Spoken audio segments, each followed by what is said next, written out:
हरे कृष्णा। हमारे शास्त्रों में भगवान श्री विष्णु कहते हैं, पुण्य सुसंचितम याति कल्पकोटि शतार्जितम सशल्यम ये प्रकुर्वन्ति मुक्तिदम मम वासरम।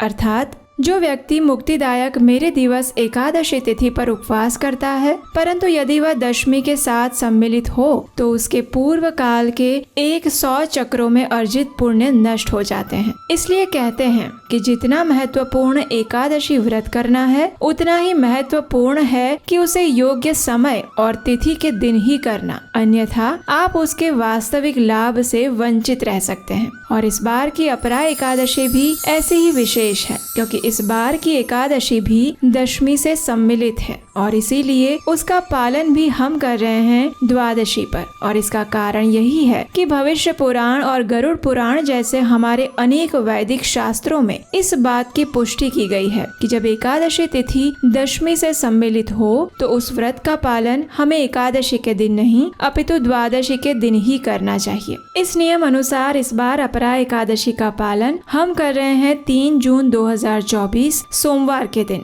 तो आइए ज्येष्ठ मास के कृष्ण पक्ष की अत्यंत पवित्र अपरा एकादशी के अवसर पर हम श्रवण करते हैं उससे जुड़ी एक विशेष पौराणिक कथा का।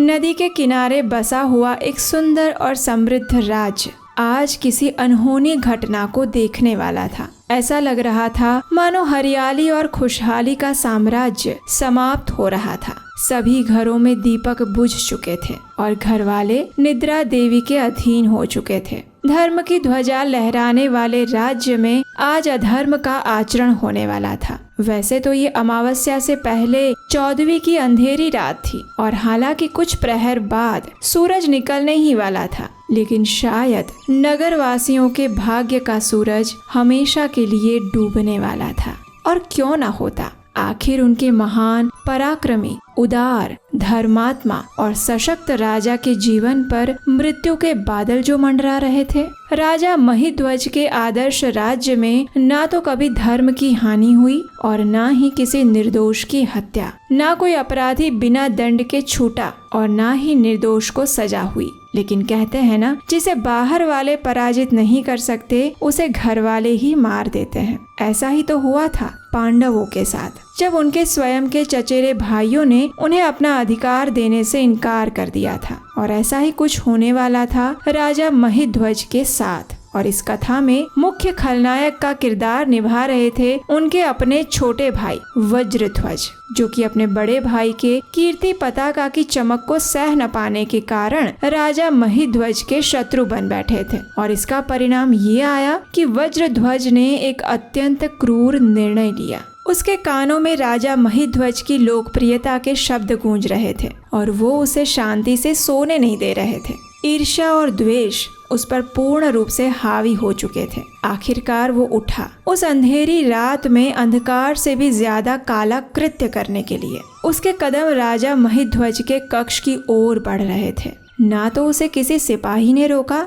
और ना ही उसकी अंतरात्मा की आवाज उसे सुनाई दी। आखिर उसने अपने बड़े भाई राजा महिध्वज के कक्ष में जाकर तलवार के निर्दय प्रहार करके सोते हुए भाई की हत्या कर दी। और इतना करके उसे शांति नहीं मिली थी तो उसने राजा महिध्वज के शव को राज्य से बाहर एक पीपल के पेड़ के नीचे गाड़ दिया। अब देखिए, राजा महिध्वज का इसमें कोई दोष नहीं था, फिर भी इस प्रकार अकाल मृत्यु होने के कारण उन्हें अच्छी गति प्राप्त नहीं हुई और वे प्रेत योनि प्राप्त करके उसी पेड़ के ऊपर रहने लगे। काल का प्रवाह थोड़ा सा बीत गया और ईश्वर इच्छा से राजा महिध्वज के पुण्य प्रभाव से एक दिन यूं हुआ कि महान ऋषि धौम्य उस राज्य में उसी पीपल के पेड़ के पास से गुजरे। उन्होंने अपने तपोबल से देखा कि इतने महान राजा महिध्वज की आत्मा प्रेत योनि प्राप्त करके उस पेड़ पर रह रही थी। उदार मन वाले ऋषि धौम्य ने इस प्रेत की योनि में रहने वाले राजा महिध्वज को पेड़ से नीचे उतारा और उन्हें परलोक विद्या का दान दिया।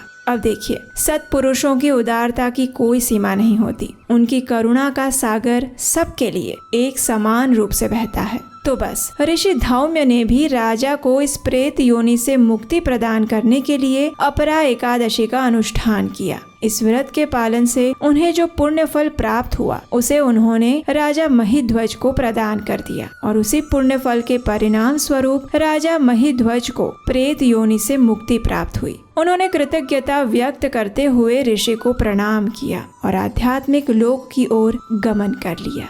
कथा का समापन करते हुए भगवान श्री कृष्ण अब इस अपरा एकादशी के महात्म्य की चर्चा करने लगे। उन्होंने कहा, जो भी इस एकादशी का श्रद्धा और निष्ठा पूर्वक पालन करता है वह अत्यंत जघन्य पाप कर्मों जैसे कि ब्रह्म हत्या, पर स्त्री संग, धन के लिए शास्त्रों का अध्ययन, गुरुद्रोह इत्यादि से भी मुक्त हो सकता है। इतना ही नहीं, इस एकादशी का निष्ठा पूर्वक पालन करने से व्यक्ति को कार्तिक मास में पुष्कर में स्नान करना, काशी में शिवरात्रि का पालन करना, माघ मास में प्रयाग तीर्थ में स्नान करना, गया में पिंडदान देना, सुवर्ण का दान देना, सूर्य ग्रहण के समय कुरुक्षेत्र में स्नान करना, कुंभ में केदारनाथ या बद्रीनाथ के दर्शन करना इत्यादि सभी पुण्य कर्मों से जो फल प्राप्त होते हैं वे सारे पुण्य फल सिर्फ इस अपरा एकादशी का श्रद्धा और नियम पूर्वक पालन करने से मिल जाते हैं। ये व्रत बहुत ही तीक्ष्ण कुल्हाड़ी से पाप वृक्ष को तोड़ देता है, अथवा फिर ये कहो कि हिरण रूपी पापों को भगाने वाला ये सिंह व्रत है। इस व्रत का पालन करने से व्यक्ति को वैकुंठ की प्राप्ति होती है। इतना ही नहीं, अपितु जो व्यक्ति इस अपरा एकादशी की कथा का श्रवण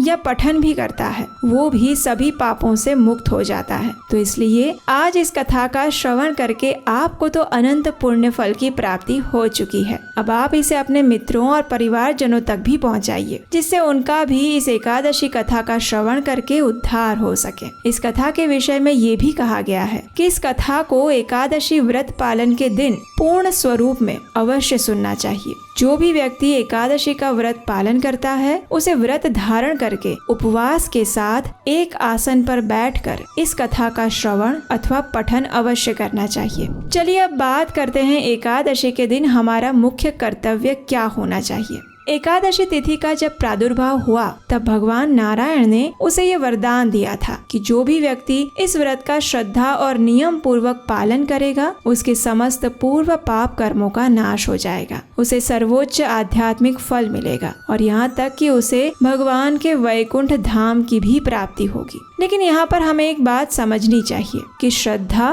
और नियम पूर्वक एकादशी पालन करने का अर्थ वास्तव में क्या है। तो देखिए, एकादशी का पालन 3 प्रकार से होता है, मन, वचन और कर्म से। अगर आप इन तीनों में से किसी एक या 2 माध्यम से एकादशी करते हैं तो भी वो व्रत पूर्ण नहीं माना जाएगा। उदाहरण के तौर पर आप सिर्फ सोचे कि मैं मानसिक रूप से एकादशी व्रत करूंगी और बाह्य रूप से अन्न खाऊंगी या अयोग्य कर्म भी करूंगी, तो ये आपका व्रत सिर्फ आपकी मानसिक कल्पना बनकर ही रह जाएगा। दूसरी ओर अगर आप बाह्य रूप से तो व्रत रख रहे हैं, उपवास करते हैं, कथा सुनते हैं, लेकिन अगर आपके मन में किसी के प्रति द्वेष आ रहा है, क्रोध उत्पन्न हो रहा है और अगर आप अपनी वाणी से किसी को कुछ भी बुरा भला बोल रहे हैं, किसी की निंदा कर रहे हैं, तब पर भी आपका ये व्रत अपूर्ण माना जाएगा। इसलिए एकादशी का व्रत करते समय अपनी मानसिक चेतना का शुद्ध होना अत्यंत आवश्यक है। इसीलिए एकादशी के दिन मन को 24 घंटे भगवान श्री हरि के चिंतन में लगाए रखें।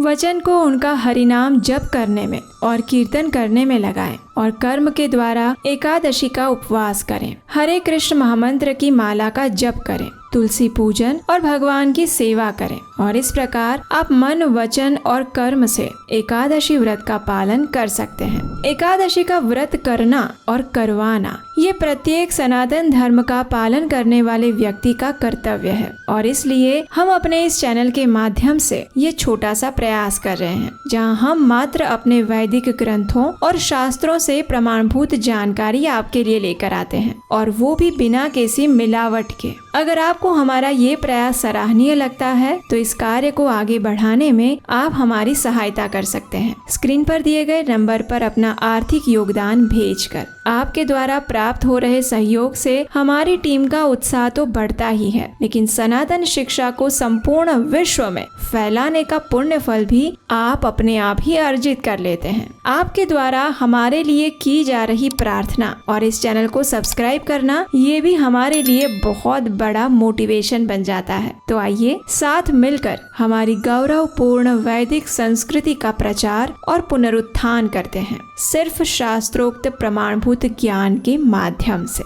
हरे कृष्ण।